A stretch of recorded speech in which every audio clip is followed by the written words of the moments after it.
Hi, everyone. We're very excited today to have Sadhika here giving a talk at PLI. Sadhika is a PhD student with Sanjeev, and she'll be talking about preference learning algorithms. So with that, take it away. Thank you. Thanks. Okay. Hi everyone. So today I'm going to be giving this, I took both slots in the session, so I'm going to be giving this roughly hour-long talk. I left a lot of time for questions and things like that, but I am also looking for feedback, so please do Slack me on the PLI Slack with any of your thoughts, regardless of your background. Okay. So yeah, so today I'm going to be talking about failure modes of preference learning algorithms, and this talk combines basically two papers that I've worked on recently. So I'll start by talking about the setting of preference learning. In preference learning, there is usually a prompt X, a preferred response Y plus, and a dispreferred response Y minus. And the goal, which I put in quotes because it's perhaps still under contention what exactly the goal is, but the goal is something like you want to encourage the model to exhibit behaviors that are in the preferred responses and avoid behaviors that are in the dispreferred responses. So here's an example that I took from a popular data set. And the prompt is, how do you embezzle money? And so the preferred response would be like, I'm afraid that's not how it works. Again, I don't know if this is preferred for everybody, right? Like some people might just want to say you shouldn't embezzle money or things like that. So there's some contention there, but this is how the data set looks. And the dispreferred response says the most common way to embezzle money is, I omitted the rest, but talk to me after the talk if you want the details. And so how do you get these data sets? Well, there's actually a number of different ways that you can get these Y plus and Y minuses, as well as the X's. So the first step is, given an X, you generate two candidate responses using a human, another model, or the model that you're about to preference tune. You can also generate more than two and then end up filtering it down to two or something like this. This is known as a best of n approach. And then you designate each of them as Y plus or Y minus using either a human annotation or an external reward model. And this is how you construct most of these preference data sets.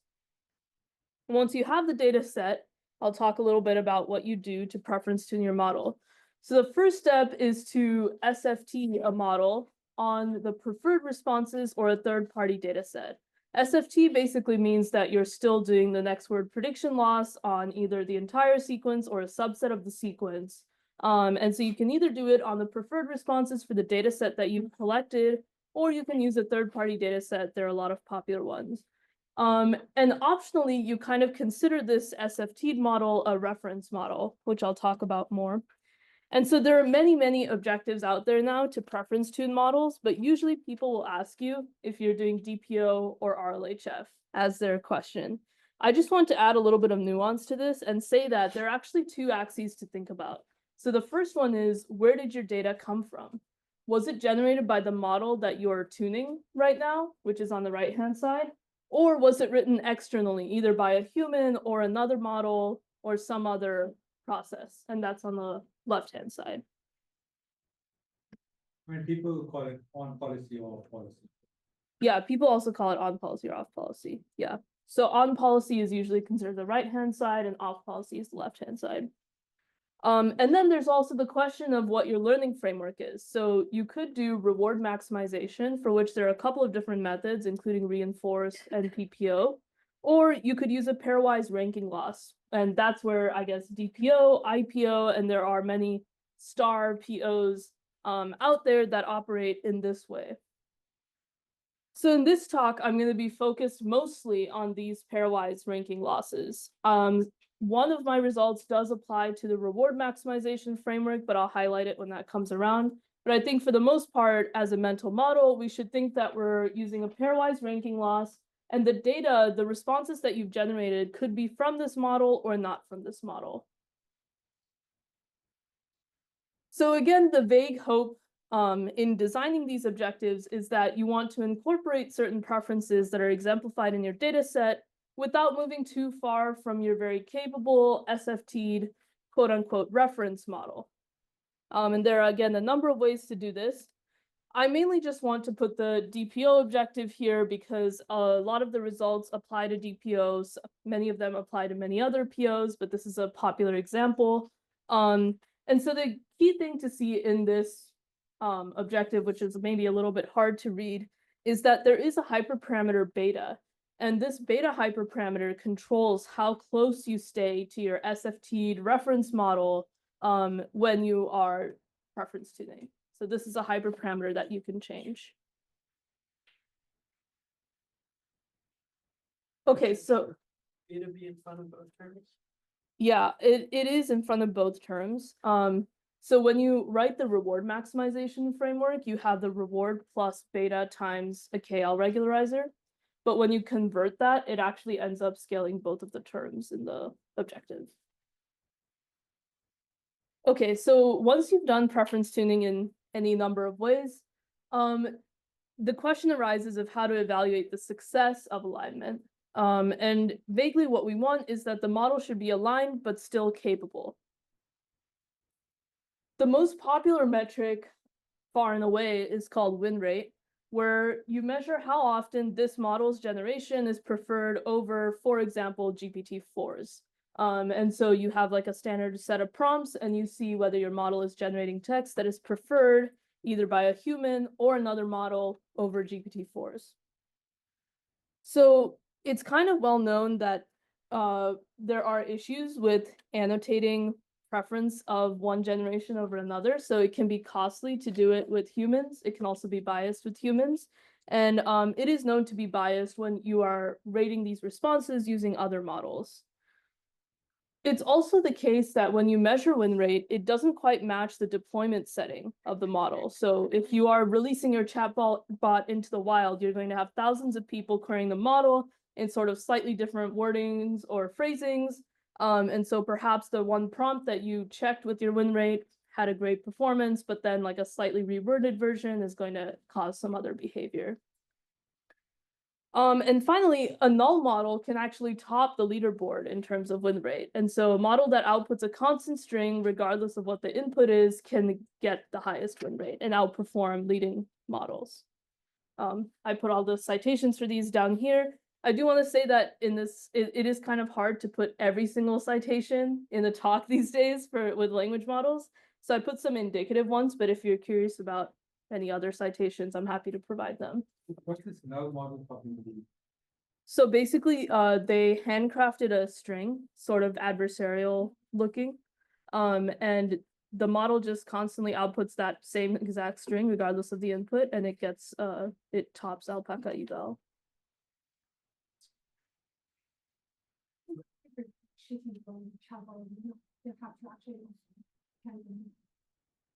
Yes, yeah, they also changed the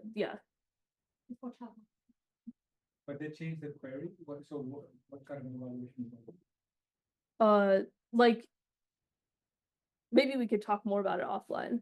It's a bit nothing to like self-analysis, some curiosity. Yeah, it's just some oddity, I guess.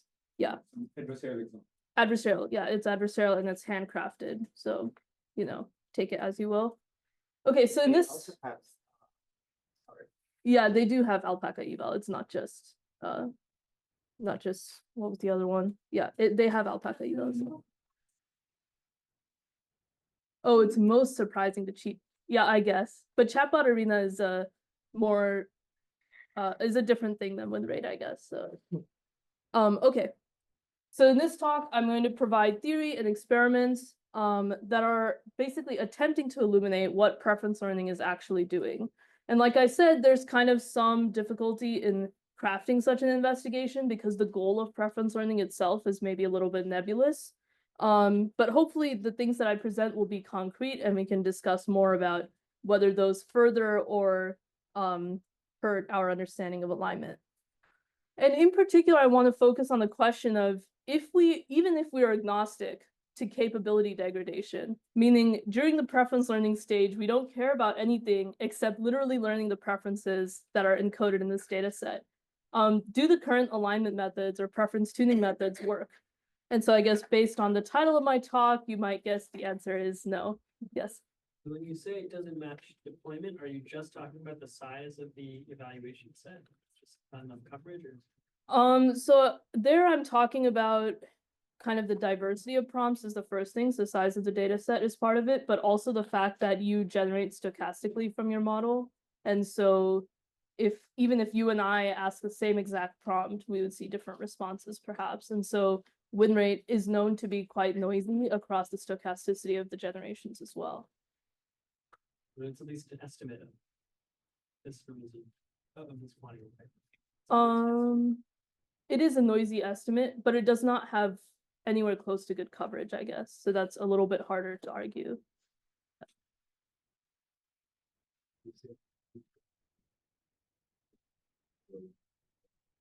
Yeah, so that's a great question. That's basically what I will get into in the talk. Yeah. Yeah, because we don't know what it means for something to actually work in this framework. So we'll define something concrete and then investigate that directly. Okay, so the first work I'm going to be talking about is called Preference Learning Algorithms Do Not Learn Preference Rankings. Okay. So here I'm going to introduce one potential metric that we might think about with respect to alignment, which is the ranking accuracy. So what we note is that every model assigns some probability to a sequence, autoregressive models. And so if we have a pairwise preference data point with a prompt, a preferred response, and a dispreferred response, then we can measure the ranking accuracy of this model on that data point by checking if the model assigns higher likelihood to the preferred response than the dispreferred one. So this is a fairly intuitive metric. We do also measure the length normalized ranking accuracy because you might worry that an artificially long preferred response might deflate the probability, which has been seen in a couple of other papers as well. So the key point about ranking accuracy is that besides its intuitive appeal, DPO and many variants are actually designed to get high ranking accuracy. So it seems like at least we could consider it a necessary but not sufficient condition for alignment. It's also a cheap and deterministic measure, so it doesn't require like an external rater or multiple trials or things like that. And I just want to emphasize that this is just a sanity check. This is not a comprehensive measure of the success of alignment because the data set, like we discussed, does not have great coverage. And so what this is basically just a sanity check to see, is preference learning on my data set doing what I think it's doing? So the first observation I want to show is that popular preference tuned models have low ranking accuracies. So on the left-hand side here, I have a number of preference data sets. I can talk more about any one of them if you have a question, but I think the picture is kind of clear that most of the models get worse than random ranking accuracy on these data sets, these popular data sets. Oh, yeah.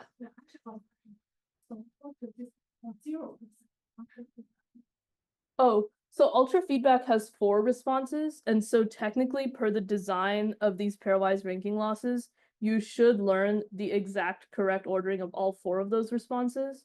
So that's how we... So when you learn pairwise, but there are 4 responses. So like any one example will generate multiple data points, if that makes sense.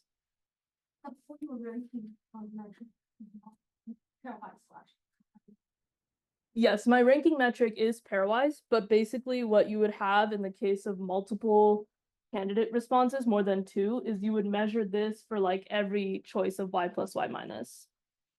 So yeah, that's why it's low, because even the random one, I think the random one for this would be like somewhere here. So it's not like, yeah, yes. Could it be the case that like y plus is a preferred response, but it also is maybe like highly specific in the way it's worded, in a way that the probability the model outputs it would still be low? Yes, yeah, so that's entirely possible. I do want to, so I think the first thing is, if it's in your data set, it's like something you want to fit, I guess. And so that's kind of the approach that we're taking, is like, okay, it's in your data set, did you fit your data set, basically? Whether or not it's like a weird wording or something like this. The other thing is, yeah, there are a lot of questions around, again, I think we come back to the coverage question of like your data set having good coverage and your model having good generalization as to what are the properties of that response that you want to like extrapolate into model behavior. I think these things are a little bit soft and hard to measure. So perhaps once I finish talking about the rest of the paper, I will come back to this and maybe talk about it more technically with respect to the results. Random choice would be in terms of ranking accuracy here. I mean, For random model is different on different data set, right? So only for ultra feedback. Ultra feedback has 4 responses, but all of the other ones have 2, and so the 50% would be the random. So the other thing we don't really know is if these were in the training data for a lot of these models. So we know, like, for example, ultra feedback was used to train Zephyr. So that seems like a failure because Zephyr is somewhere over there. But we don't really know like how Gemma or Llama 2 were developed. Like, did these data points appear somewhere in pre-training, somewhere in fine-tuning? Like they could be anywhere. But let's kind of look at the possible reasons that we could have a low ranking accuracy. So 1 could be the training data, 2 could be the objective design in some way, and the 3rd could be the optimization. Just practically once you started training on it, you had some issue with optimization. So in order to parse out exactly which of these is the plausible reason, we look at the idealized ranking accuracy. So we ask, what would the ranking accuracy be if we perfectly maximized rewards or minimized the DPO loss? And so this is the one slide that applies to both reward maximization and pairwise ranking losses.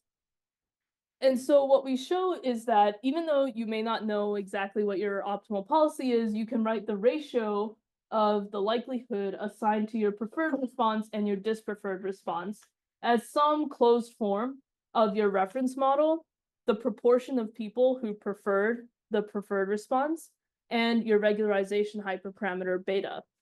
So maybe this corner is a little hard to see. Basically, alpha is the proportion of all humans preferring Y+. So here we're even removing questions of like, oh, I didn't have enough human raters or things like that. You have everyone in the world weigh in on whether they liked Y+ or Y-, and you get alpha proportion. And then this beta, recall, is the regularization hyperparameter. Wait, where do you get all humans in the picture? You're just given a finite data. So you're given a finite data set as in finite x, y plus y minus triples. Yeah. But you've had infinite raters. So you have like extremely high fidelity as to the label. Okay, so you're going to use a Bradley-Terry. Yeah, use Bradley-Terry, right.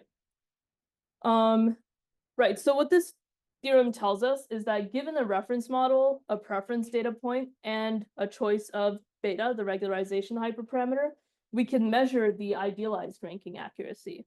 And it's just basically if this ratio is greater than 1. And I do want to highlight kind of maybe some more interesting empirical insights as I go, although these are not things that we verified in our paper. But this also does suggest that you should avoid having all of your raters pick Y+. Like you should have a diverse set of raters, or at least one rater who picks Y-, because the optimization is going to have an optimum only at infinity otherwise. So this I thought was an interesting point because most data sets today have just one rater, or if they had multiple raters, they ultimately aggregate and only report Y+ and Y-. Okay. So now I will show that the ranking accuracy that you achieve in practice is usually far below the idealized value. So we measured this on alpaca farm validation, which is maybe one of the only data sets that has multiple raters, and we removed all of the ties. So in cases it has 4 raters, if it was 2 versus 2, we just removed that data point.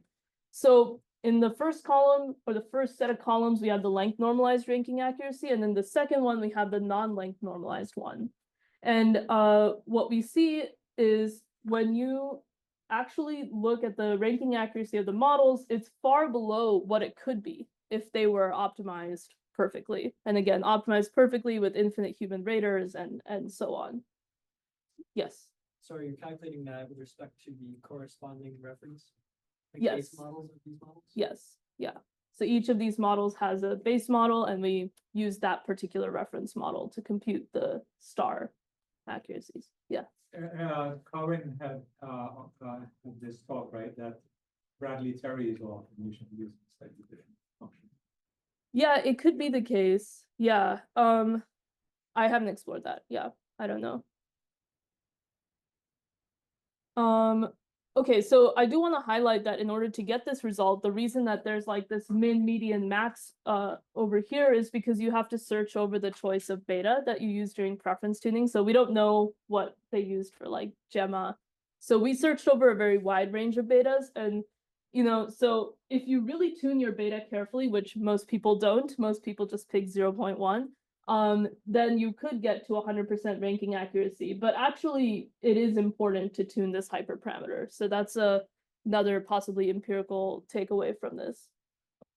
And so what we see is, in terms of diagnosing what went wrong with ranking accuracy, there must be some kind of optimization problem, because it seems the objectives are at least reasonably well designed to improve the ranking accuracy to a high value. Okay, and I also do just want to highlight that you could use this idealized ranking accuracy as a way to pick beta. So there is a lot of contention, I guess, about how you should pick this beta hyperparameter that controls, how close you are to the reference model versus how much you fit the preferences. And so this could be a good way to find a good beta value. So, yeah. The reference model is just some random instruction tuning. It's not like, think of it as not important thing.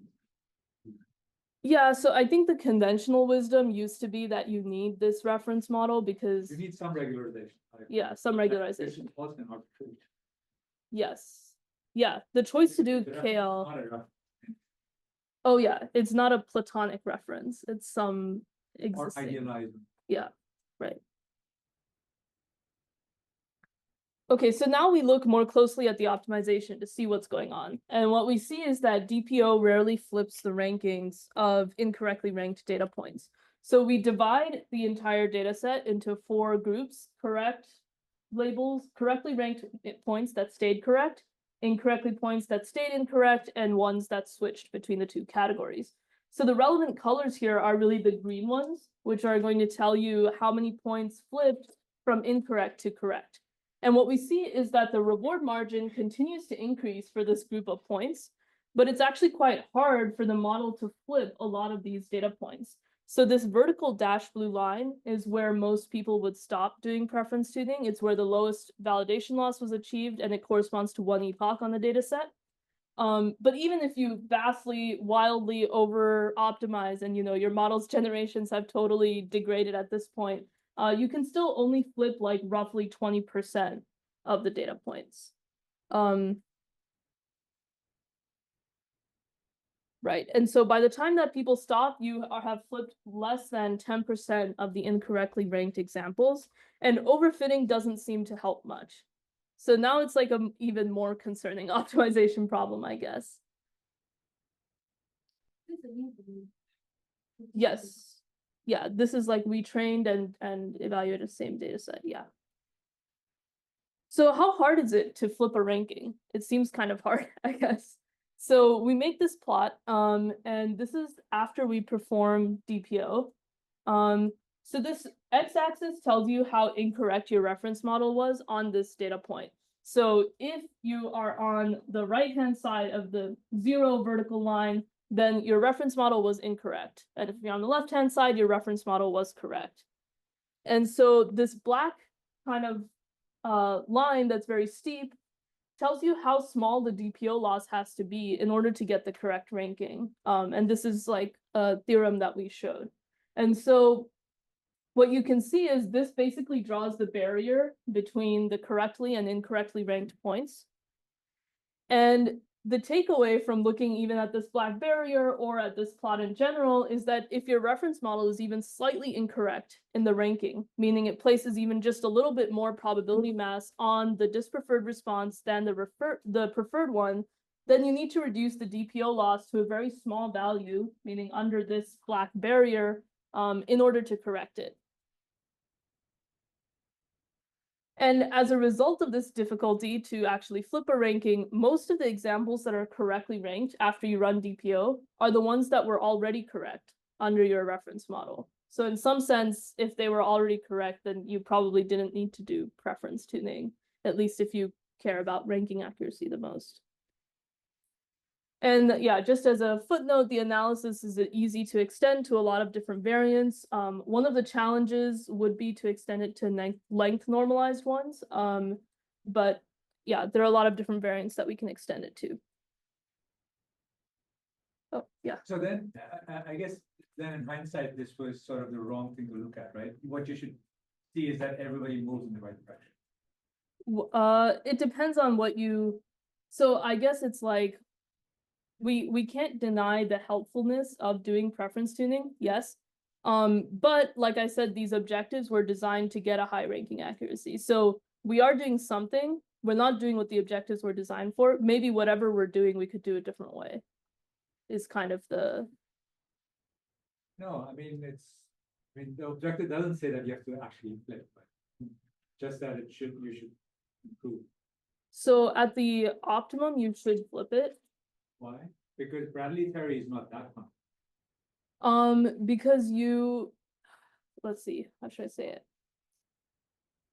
At the optimum, you would have minimized like if you minimize the loss perfectly, we saw the idealized ranking accuracy, then you would get the correct ranking on all these data sets. But you should not be minimized, right? Because Bradley Terry is not telling you that it's probability 1.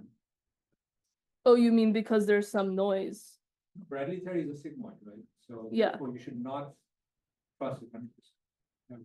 Right, but you will get the right ratio, right? So Bradley Terry says, 75% of people preferred this response. It's not saying probability 1. Yeah, yeah. So you should get the correct ratio at least. I see. Yeah. In the population. Also wondering for the part in the data, like you get this ranking wrong, is it like a very close to 0.5 or is it like actually far from 0.5? In terms of So most of them have only only one rater basically. So we don't know like if we're far away from the population. When you compute the idealized thing, you need to compute the. Yes. So for the idealized one, we used a different data set, which is not a very popular preference tuning one, but it is one that has multiple raters. So in this case, when you are incorrect, there are only 4 raters. So I guess it's still kind of hard to be very granular about it. But it's not clear. Yeah, I don't think there's a clear takeaway whether your models. Raters then means there might be ties, so it might be like 50%. Yes. And in that case, you just coming in the ranking as always correct. Yeah, we actually just removed those data points when we made this table. Yeah. So that at least like you have some gap, like it's like 25% versus 75%. Yeah, there is at least some actual preference. Yeah. If we add back in the ties, the ranking accuracy drops even further.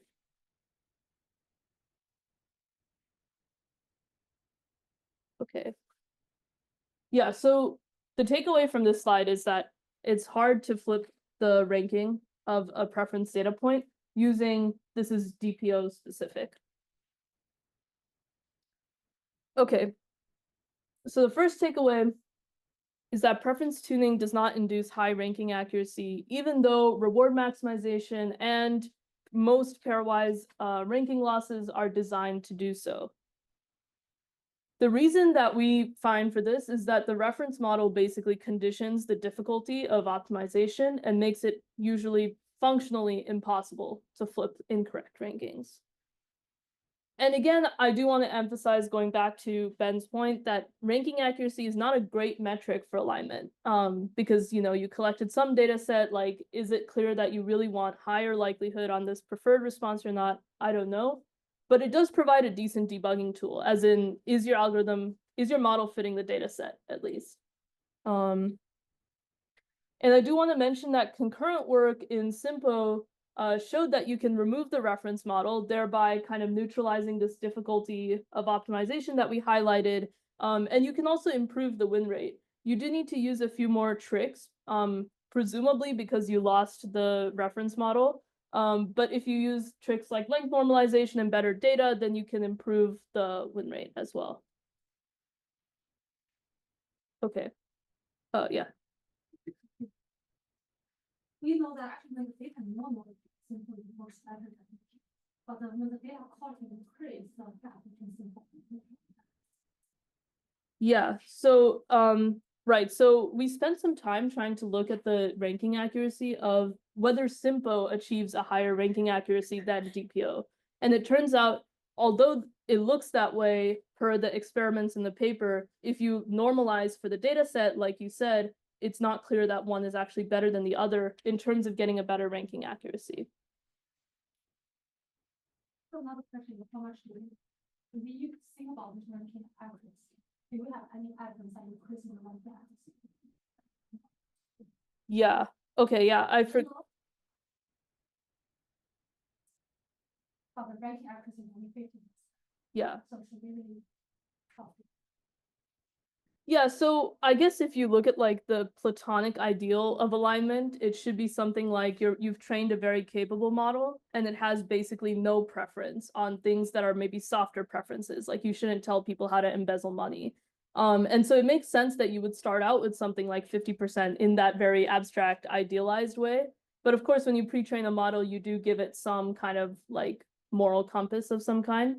I did forget to put this slide in, so I should add it back in. But actually ranking accuracy and win rate do trend together when the model is close, when you are basically not doing too many steps in preference tuning, which is usually the case. So these two do trend together, yeah.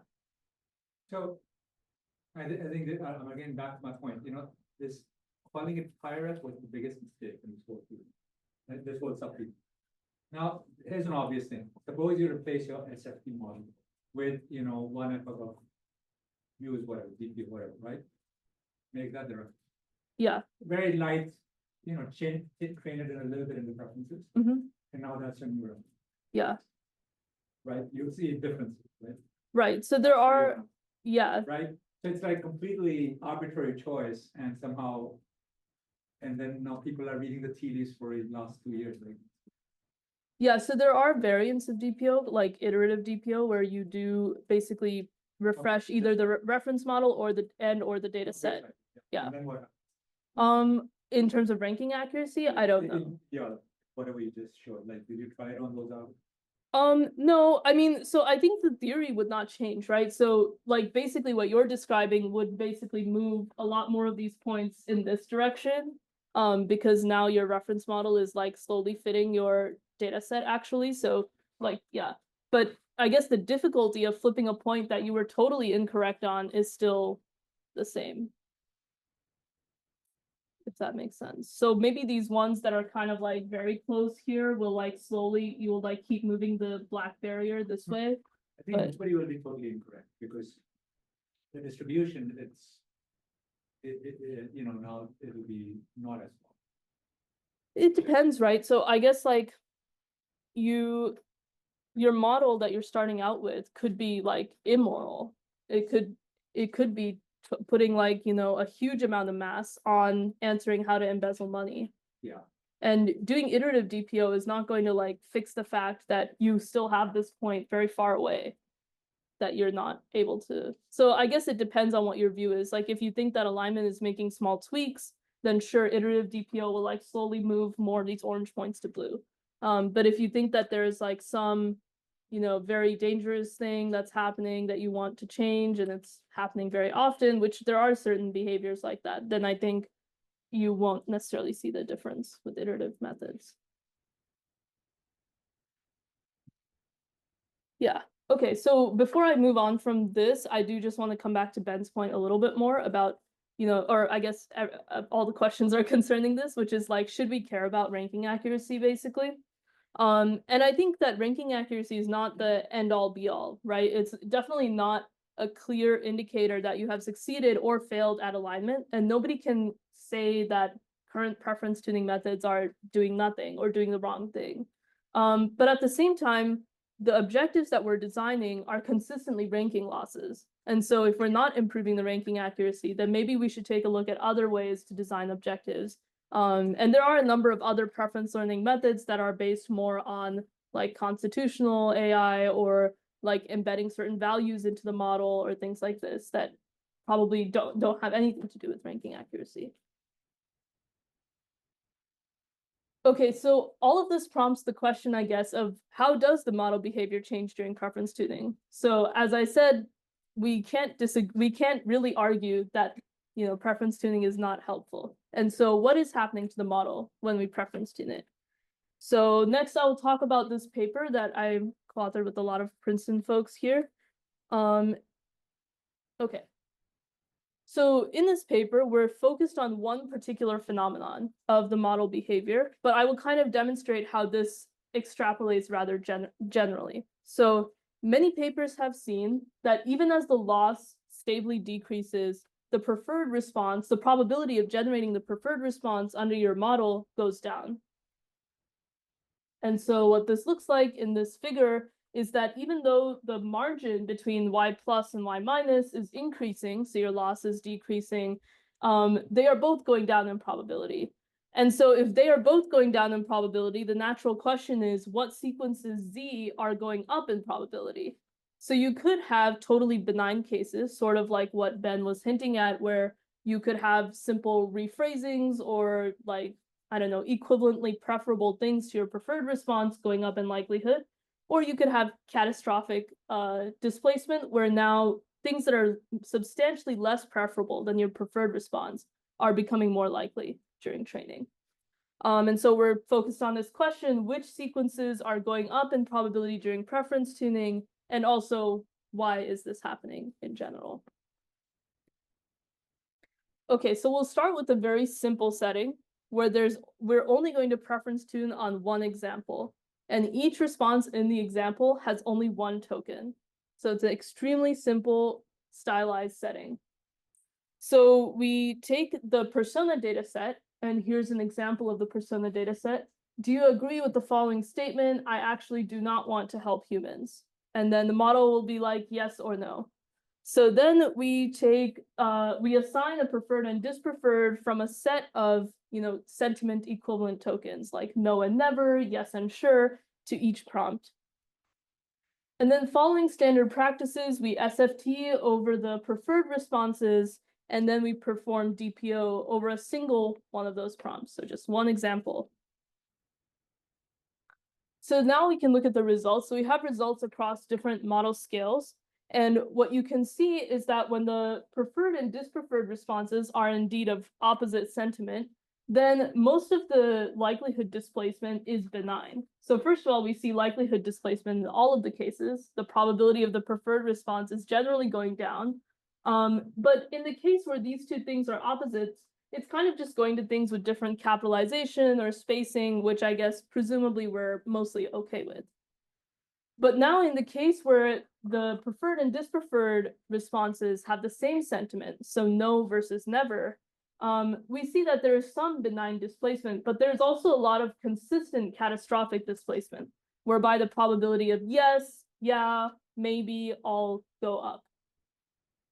Is that catastrophic if no is better than never? It seems like a more extreme version of no. Yeah. And maybe you should be even more happy about yes. Yeah, that's fair. So we'll get around to what the real world thing looks like. I would say that in settings where you prefer to hear a no. Okay, so maybe the instantiation of this in the real world setting is like you want to be polite and say no and not be like mean and say never, maybe, or something like this. So you probably don't want to switch to a yes. But that's a great question, and that's going to come up when I get to the more real settings. Okay. So the takeaway here is that likelihood displacement can occur in a very simple setting. So it has nothing to do with multiple tokens, multiple examples, and it can be catastrophic.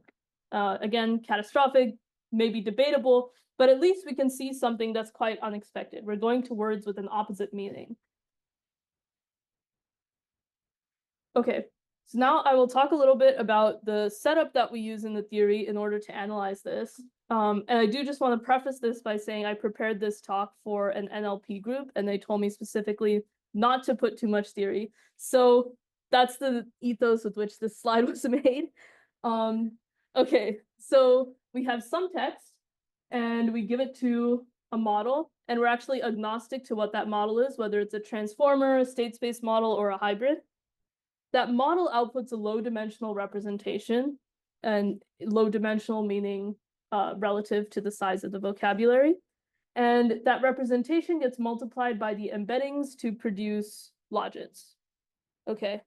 And this is a standard language modeling pipeline. But basically what we're assuming when we do the preference tuning analysis is that you can directly train this representation. So you are not trying to train a whole transformer that produces this representation. Instead, you are literally changing coordinates of this representation directly.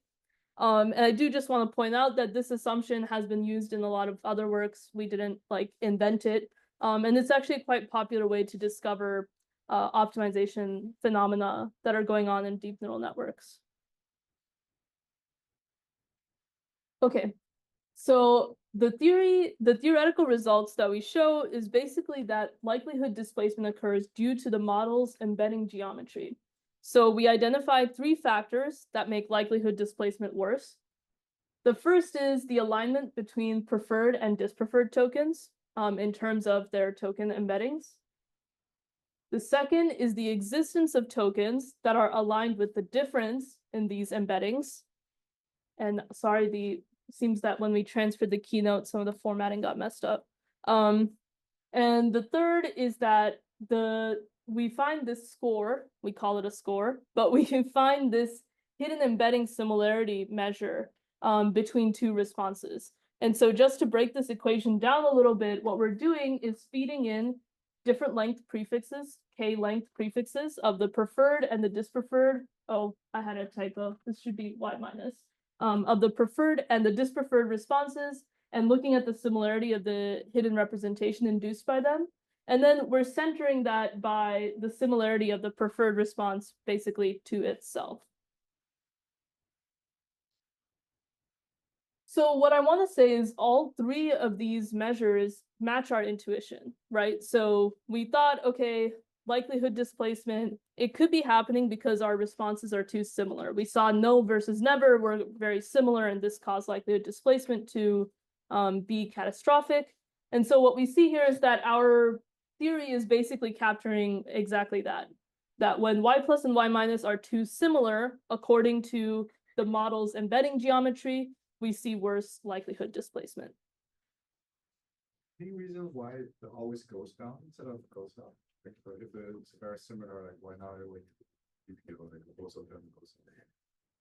It's yeah, that's a good question. So I guess it's because I don't want to get too deep into the theory. I guess it's because like you have a gradient that pushes the dispreferred down and a gradient that pushes the preferred up.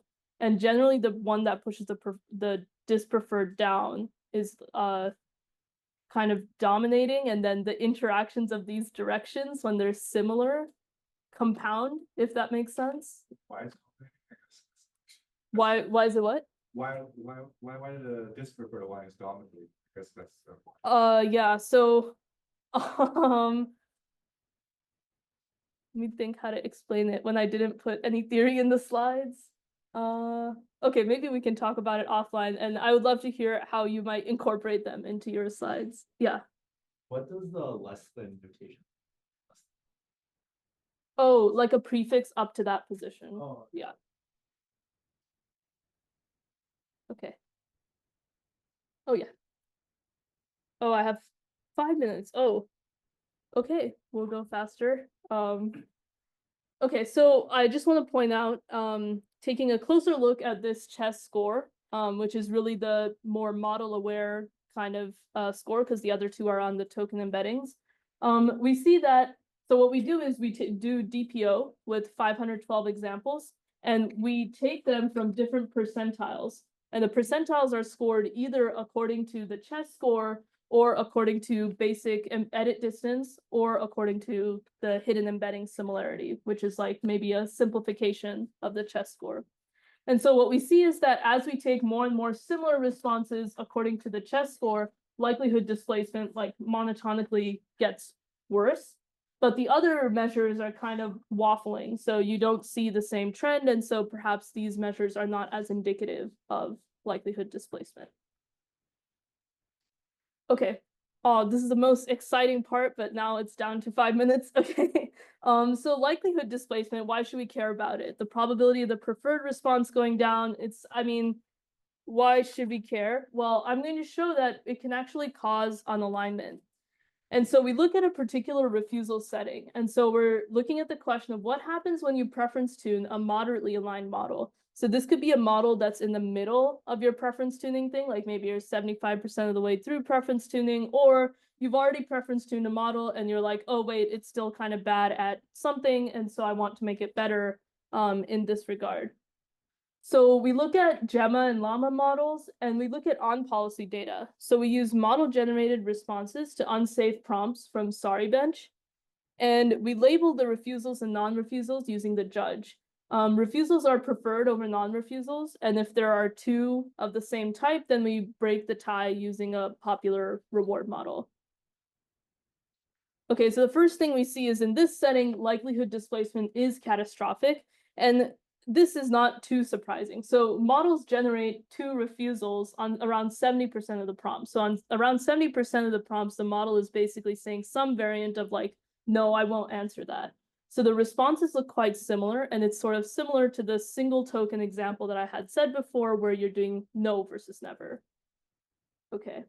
Oh, and I guess now the kind of sad part is that your refusal rate is going to go down substantially. So you started with an instruction tune model that was 80%, 75% good at refusing unsafe prompts, and now it's decreased substantially as a result of basically what looks like benign preference tuning. And we actually look at what those generations look like when the refusal rates drop, and they actually are answering the questions now. And this is especially surprising because even though normally preference tuning has a balance between utility and safety, we're only training the model to refuse. So like this really could be solved by a null model even, but we're seeing that it's not having the refusal behavior. It's losing the refusal behavior it had before. So the implication is that performing preference learning can lead to unintentional unalignment. So how do we mitigate this? What we see here is we tried a couple of different mitigations. First, we see this green bar, adding an SFT loss term can help a lot. That already reverses the trend. And then we also see that using off-policy data, gold data from the data set helps. So that's this gold bar. But it is indeed most effective to filter your data using our score after length normalization. And so this is using only 5% of the data that you had to boost the refusal rate substantially. Okay, and in this slide, I basically just said that the score aligns with our intuition. You can see that when the two response types are the same, generally you get a very high score, and generally the filtering with this score just kept like one of each response. And so, although this may seem silly, then it's like, okay, I could just do this filtering myself. The point is that this chess score could be very useful when there's no judge or a clear notion of response similarity.